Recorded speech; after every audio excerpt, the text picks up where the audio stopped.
Fasting Report 今日講咩好？三單新聞，三個香港，一個問題。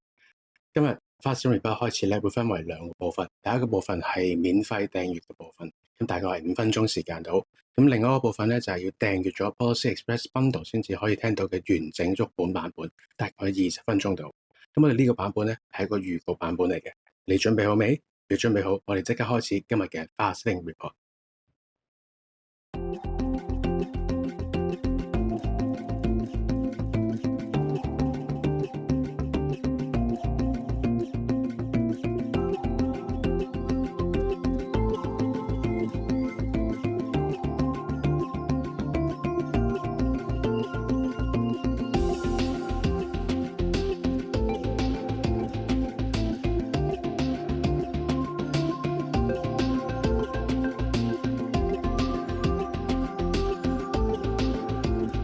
大家好啊，歡迎收聽今日Fasting Report 嘅預告版。今日講3條新聞，3個香港，一個問題。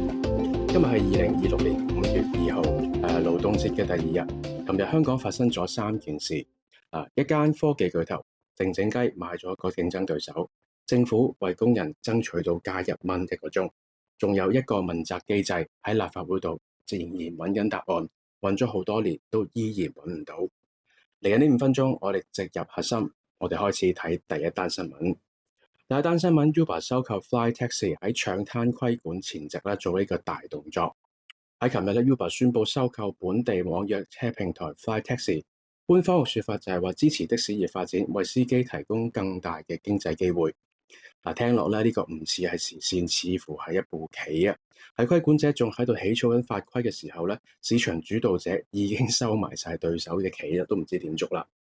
點解而家香港網約車嘅規管制度預期喺今年嘅第4季先至正式發表㗎？喺遊戲規則落定之前去決定邊一個有較多嘅籌碼，呢一個咁嘅劇本Uber 喺全世界其實都演過㗎啦。Flytaxi 係2013年創立喺香港嘅第一代網約車平台，廣泛使用到而家嘅。Uber 2021年就收購咗當時嘅 Hong Kong Taxi， 咁 Hong Kong Taxi 喺去年關閉之後Uber 先至收購 Flytaxi。呢個競爭格局似乎係被慢慢咁重新地劃定。一個問題啦，當政策制定者仲喺度寫緊規則嘅時候，市場都已經重新洗牌。究竟香港嘅政策係走喺前面啦，定係永遠慢3拍呢？第二單新聞，最低工資加1蚊係德政還是數學遊戲？5月1號勞動節，政府送咗份禮物俾打工仔，最低工資由每個鐘42個1加到43個1，加咗足1蚊，升幅2.38%。咁即係點呢？每日8個鐘，每個月20日，每一日帶嚟160蚊嘅月人工增長。喺香港160蚊又買到啲咩呢？我冇答案，但係呢一個問題值得每一位 AO 同事都認真去諗一諗。新公式透明，可以預期減少勞資糾紛，呢啲係無可否認嘅優點。但係 Oxfam 估算2026年香港嘅生活工資需要係每個鐘頭64蚊，43個1，距離64蚊似乎都爭咗唔少。制度可以精確，但係精確唔代表有公義。數字可以穩定，但穩定唔代表係足夠。呢1蚊係香港社會合約底下嘅縮影。佢話俾你聽，你嘅底線喺邊度？但嘅底線唔應該係終點。第三單新聞，公務員問責新機制，鐵飯碗一個，究竟有幾鐵呢？香港政府推出行政責任2層調查機制，針對部門首長出現廣泛重複同系統性失職嘅時候展開調查，嚴重者可以被免職、強制退休或者取消佢哋嘅福利。聽落十分嚴厲，但等我哋睇睇細節。第一，原版機制原本係唔包括常任秘書長，即係 D8 㗎，嗰啲最高級嘅政策制定者。批評聲一聽到就即刻烽煙四起啦。2個禮拜後 CSB 急急補鑊，將佢哋納入呢個範圍裡面。政府話呢啲叫做考慮社會意見啊。第二，調查結果唔需要依法公開，如果問責唔公開，就其實等同問責唔存在。第三，邊一個負責好呢？前線就話係執行失誤，部門首長就話係下面嘅問題，常任秘書長又話係政策設計嘅問題，局長就話要等調查先可以結論，咁真係講都講唔清啦。呢個問責鏈究竟係邊個問緊邊個嘅責？制度點頒布呢？都好，文化係需要時間去培養嘅。一張嘅新法規係咪就能夠改變到幾十年以嚟嘅官僚慣性呢？呢個係大家可以拭目以待。去年大埔火災樽裝水採購醜聞，問責經濟喺邊度？今日嘅新機制係真正嘅制度改革，定係換湯唔換藥？